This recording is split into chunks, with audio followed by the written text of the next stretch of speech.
트루만의 관계는 어떻게 되느냐 하면은, 이러니까 이미 12월쯤 되면은 워싱턴도 한국을 포기해야 되겠다. 그 준비는 해야 되겠다 하는 쪽으로 갑니다.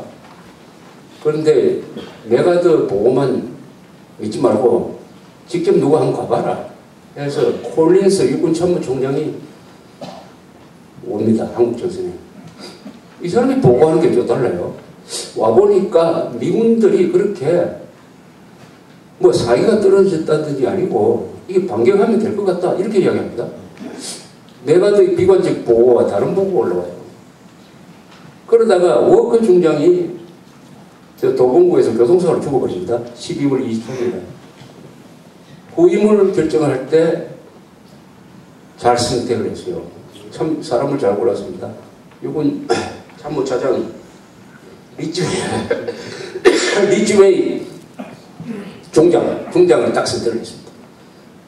작타가 공인하는 가장 전투를 잘하는 사람. 그때 나이가 50대였어요. 이 사람도 메가드에 대해서 평소 불만이 많았어요.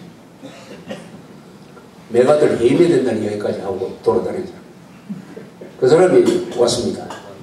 와가지고 딱 점검을 해보니까 자신 있다. 수원까지 전선 내려갔지만은 여기서 우리가 올릴 수 있다.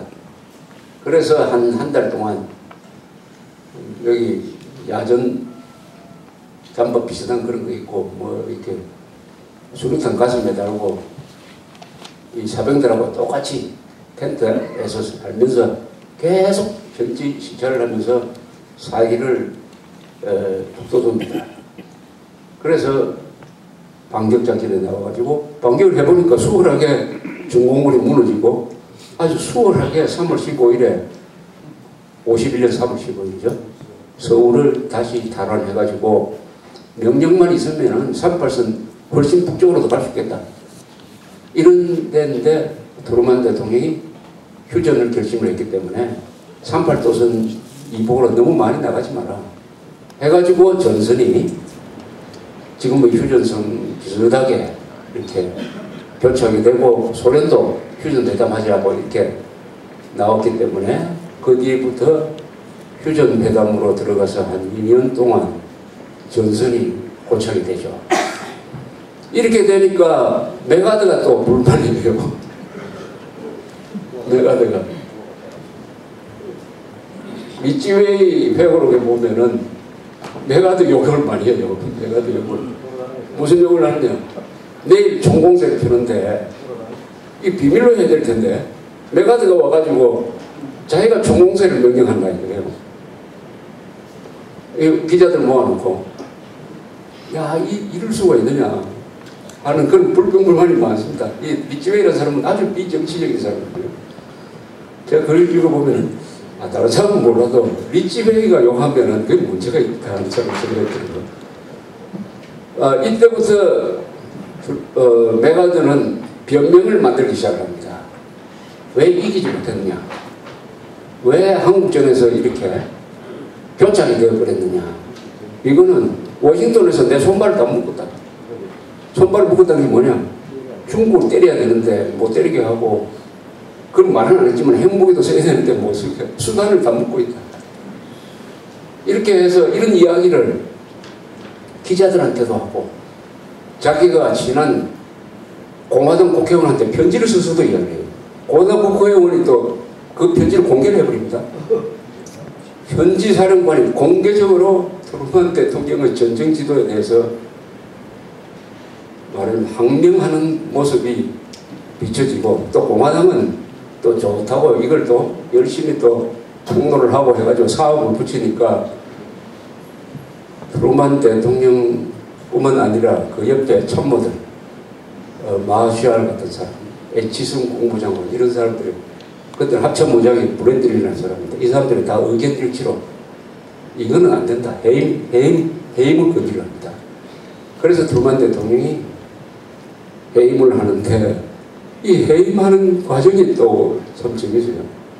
해임을 하기로 했다는 게 이게 기자가 취재를 해가지고 시카고 트리뷴이라는 이 보수적 그러니까 공화당 편 신문인데 기사를 쓸 것 같다 하는 정보가 들어왔어요. 해임을 결정한 다음에. 원래는 이 메가드를 해임하니까 예우를 갖춰야 될 거 아닙니까? 사람을 보내가지고 정중하게 이렇게 됐으니까 이렇게 하려고 했어요. 했는데 그 정보가 먼저 나가가지고 신문에 먼저 보도하게 생겼어요. 그러니까 해임 발표를 먼저 해버려요. 메가드는 자기가 해임됐다는 것을 라디오 방송을 듣고 있었겠습니다. 그러니까 얼마나 화가 나겠습니까?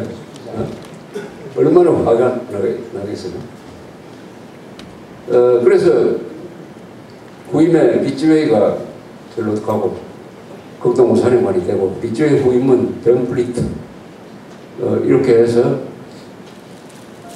트루만 메가드가 다시 본국으로 15년 만에 처음으로 본국으로 돌아오고 아주 굉장한 열광적인 환영을 받고 개선장군처럼 받고 또 미국 의회에서 유명한 연설을 하고 해가지고 그때 트루만은 인기가 급락하고 메가드는 인기가 엄청났습니다. 그 열기가 굉장했습니다. 그때 아마 대통령, 공화당 대통령 후보로 갈 수도 있었는데 역시 급조된 인기는 급락하죠. 요새 안철수, 박원순 저 인기도 아마 그렇게 될 거라고 보는데 이 인기라는 것은 급히 올라갈수록 급히 떨어지는 게 이게 원리입니다. 시간이 지날수록 사람들이 제정신을 차리면서 아 이렇게 메가드가 잘못한 것도 많구나 이렇게 생각을 하게 됩니다. 그리고 그 다음에 이제 몇 달 뒤에 국회에서 청문회를 해요. 이제 전문적으로 따지는 거죠. 메가드를 불러가지고 에 대해서 청문회를 하는데 여기서 국회의원들은 이거 아주 날카로운 질문에 대해서 메가드가 아주 대답을 불성실하게 해요. 또 사실과 맞지 않는 대답을 많이 합니다. 이 청문회를 통해서 결정타를 맞았습니다. 이 메가드가 인기도 떨어져 버리고 그래서 대통령 후보 꿈도 못 꾸고 막 그 사람 말한 대로 그 노병이 사라지는 이런 쪽으로 돼서 역사의 무대에서 사라지게 되었습니다. 트루만 대통령은 메가드를 해임한 것 때문에 인기가 매우 떨어졌고 등등 해가지고 재선을 포기를 하죠. 그때 한 번 더 나올 수가 있었습니다. 그 사람이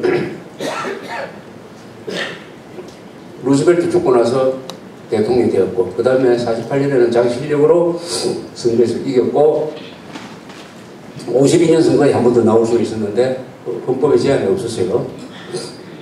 주말 포기를 합니다. 그리고 그 다음에 아이젠하우가 대통령이 되죠. 그래서 정권이 아주 십몇 년 만에 공화당으로 이렇게 갑니다. 넘어가요. 퇴임할 때 트루만 대통령의 지지율은 20%대로서 역대 최저였습니다. 가장 큰 이유는 퇴임할 때가 1953년 초니까 아직도 한국전에서 휴전이 되지 않아요. 왜 휴전이 이렇게 안 됐느냐? 두 가지 이유가 있습니다. 휴전이 왜 이렇게 오래 휴전 회담이 왜 2년이나 끌었느냐? 그 사이에 고시전을 해가지고 얼마나 많은 사람이 죽었는지. 이 책임은 첫째 책임은 스탈린입니다. 스탈린은 그때쯤 되면 모서통하고 김일성이가 휴전을 하도록 해주십시오 하고 스탈린한테 막 애걸을 합니다. 이제는 이길 수가 없는데 계속 이 고시전을 하니까 죽겠다고 하니까 스탈린이 아주 냉정하게 거절합니다. 그때 모택동도 스탈린한테 고정 못합니다. 국제공산주의의 서열이 스탈린 밑에 모택동이기 때문에 함부로 스탈린의 항명할 생각을 할 수 없죠. 그 다음에 이제 후르시오프가 등장하면서 모택동이 맞먹기 시작합니다. 스탈린의 전략은 간단해요. 피를 여기 미군을 붙들고, 미군이 그때 한국에 한 30만 이상 와 있었어요. 그 많은 병력을 여기 묶어놓고 계속 피를 흘리게 해야 된다. 그러면 다른 데서 우리 공산주의를 확장하는데 유리하지 않느냐. 그러니까 희생타가 되라는 겁니다. 희생타. 이 스탈린은 아주 현실주의자예요. 스탈린은 뭐 이념의 포로가 아닙니다. 아주 현실적으로 대선회가 소련한테 유리하면은 그쪽으로 가는 거죠. 그 말 때문에 얼마나 많은 사람이 중공군, 미군, 북한군, 한국군이 그 2년 사이에 죽었습니까? 이 휴전회담에서 제일 큰 쟁점은 포로 문제였어요. 포로. 이승만 대통령이 방공포로 안 보낸다.